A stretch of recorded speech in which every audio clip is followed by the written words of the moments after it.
नमस्कार भक्तों, मैं अंजलि YouTube चैनल माँ भवानी में आप सभी का एक बार फिर से स्वागत करती हूँ। आज मैं आपको बुधवार की संपूर्ण विधि, पूजा एवं उद्यापन के बारे में बताऊंगी और आज हम ये भी जानेंगे इस व्रत को करने से क्या लाभ होता है। आइए जानते हैं भक्तों, बुधवार का व्रत कब करना चाहिए।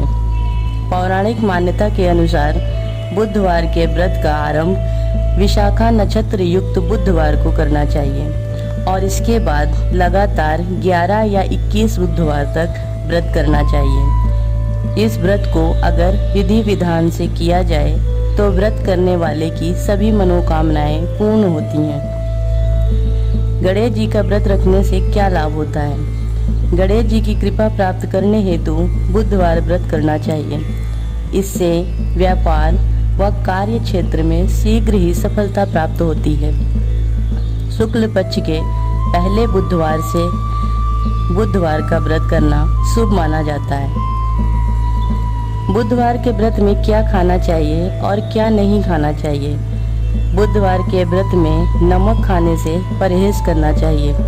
साथ ही बुधवार के दिन गणेश जी को घी और गुड़ का भोग लगाएं और इस भोग को गाय को खिलाएं। बुधवार व्रत की कथा जरूर पढ़ें और आरती भी करें। मान्यता है कि बुधवार के व्रत में हरे रंग के वस्त्र पहनना शुभ होता है। कैसे करें बुधवार व्रत, जाने पूजन विधि। इस दिन प्रातः उठकर संपूर्ण घर की सफाई करें। तत्पश्चात स्नान आदि से निवृत्त हो जाएं। इसके बाद पवित्र जल का घर में छिड़काव करें। घर के ही किसी पवित्र स्थान पर भगवान बुद्ध या शंकर भगवान की मूर्ति अथवा चित्र किसी कांस्य पात्र पर स्थापित करें। बुधवार व्रत की कथा। भक्तों, आइए जानते हैं बुधवार की कथा के बारे में। एक समय की बात है, एक साहूकार अपनी पत्नी को विदा कराने के लिए अपने ससुराल गया। कुछ दिन वहां रहने के बाद उसने सास ससुर से अपनी पत्नी को विदा कराने के लिए कहा, किंतु सास ससुर और अन्य संबंधियों ने कहा, बेटा आज बुधवार है, बुधवार के दिन किसी भी शुभ कार्य के लिए यात्रा नहीं करते। लेकिन वह नहीं माना और हठ करने लगा। बुधवार के दिन ही पत्नी को विदा कराकर अपने नगर को चल पड़ा। रास्ते में उसकी पत्नी को प्यास लगी। उसने अपने पति से पीने के लिए पानी मांगा। साहूकार लोटा लेकर गाड़ी से उतरकर जल लेने चला गया। जब वह जल लेकर वापस आया तो वह बुरी तरह हैरान हो गया, क्योंकि उसकी पत्नी के पास उसी की शक्ल का एक दूसरा व्यक्ति बैठा था। पत्नी भी अपने पति को देखकर हैरान रह गई। दोनों में कोई अंतर नहीं कर पा रही थी। साहूकार ने उस पास बैठे व्यक्ति से पूछा, तुम कौन हो और मेरी पत्नी के पास क्यों बैठे हो। उसकी बात सुनकर उस व्यक्ति ने कहा, अरे भाई, यह मेरी पत्नी है। मैं अपनी पत्नी को ससुराल से विदा कराकर लाया हूँ। तुम कौन हो जो मुझसे ऐसा प्रश्न कर रहे हो। दोनों आपस में झगड़ने लगे। तभी राज्य के सिपाही आए और उन्होंने साहूकार को पकड़ लिया और स्त्री से पूछा, तुम्हारा असली पति कौन है। उसकी पत्नी चुप रही, क्योंकि दोनों को देखकर वह खुद हैरान थी कि वह किसे अपना पति कहे। साहूकार ईश्वर से प्रार्थना करते हुए बोला, हे भगवान, यह क्या लीला है। तभी आकाशवाणी हुई कि हे मूर्ख, आज बुधवार के दिन शुभ कार्य के लिए तुझे गमन नहीं करना चाहिए था। तूने हठ में किसी की बात नहीं मानी। ये सब भगवान बुद्ध देव की प्रकोप से हो रहा है। साहूकार ने भगवान बुद्ध देव से प्रार्थना की और अपनी गलती के लिए क्षमा याचना की। तब मनुष्य के रूप में आए बुद्ध देव अंतर्ध्यान हो गए। वह अपनी स्त्री को घर ले आया। इसके पश्चात पति पत्नी नियम पूर्वक बुधवार व्रत करने लगे।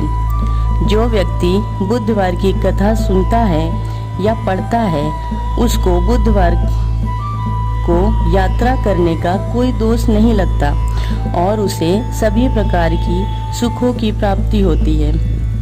बुधवार का व्रत बुध ग्रह को शांत करने के लिए विशेष फलदायी माना जाता है।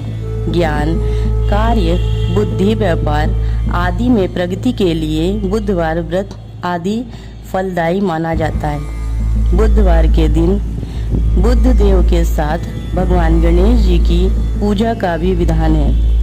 भगवान बुद्ध की मूर्ति न होने पर शंकर जी की प्रतिमा के समीप भी पूजा की जा सकती है। उद्यापन विधि। आइए जानते हैं उद्यापन विधि एवं सामग्री के बारे में। जो भी आपने 11 या 21 का संकल्प लिया है, उसके बाद उसका उद्यापन करना चाहिए।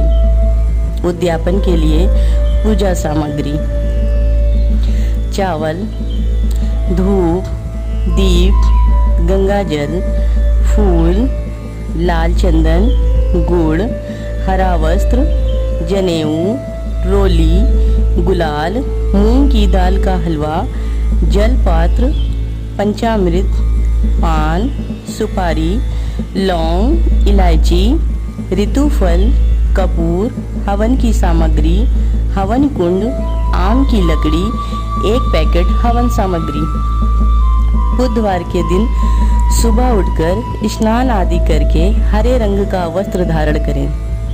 अब घर के ईशान कोण में या अपने घर के पूजा स्थल में एक चौकी स्थापित करें। उस चौकी पर हरे रंग का कपड़ा बिछाकर भगवान बुद्ध की मूर्ति स्थापित करें। यदि आप भगवान बुद्ध का व्रत रखते हैं तो उनकी मूर्ति स्थापित करें, और यदि आप गणेश जी का व्रत रखते हैं तो चौकी पर भगवान गणेश जी की प्रतिमा स्थापित करें।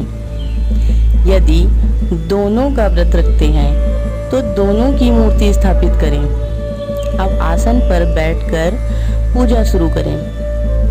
सबसे पहले भगवान के ऊपर गंगा जल छिड़कें। उसके बाद भगवान को पंचामृत से स्नान कराएं। उसके बाद जल से स्नान कराएं अथवा जल छिड़कें। अब भगवान को जनेऊ, रक्षा वस्त्र चढ़ाएं। उसके बाद लाल चंदन, कुमकुम और हल्दी से तिलक करें। फिर अक्षत छिड़कें। इसके बाद भगवान को दूब चढ़ाएं।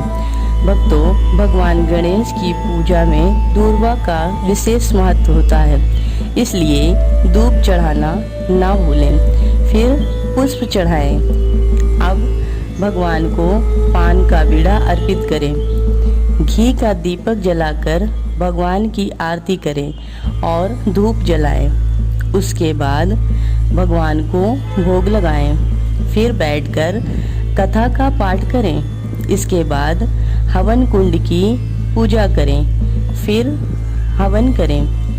भगवान को हाथ जोड़कर उद्यापन की इच्छा जाहिर करें और प्रार्थना करें, भगवान, आपका व्रत मैंने पूरी निष्ठा व श्रद्धा से पूर्ण किया है। अब मैं इस व्रत का उद्यापन करना चाहता हूँ या चाहती हूँ। हमारे और हमारे परिवार पर अपनी कृपा सदैव बनाए रखना। पूजा संपन्न होने पर भगवान से क्षमा याचना करना ना भूलें। उनसे प्रार्थना करें कि पूजा पाठ या उद्यापन में मुझसे कोई गलती हो गई हो तो कृपया मुझे क्षमा करें। जय माँ भवानी।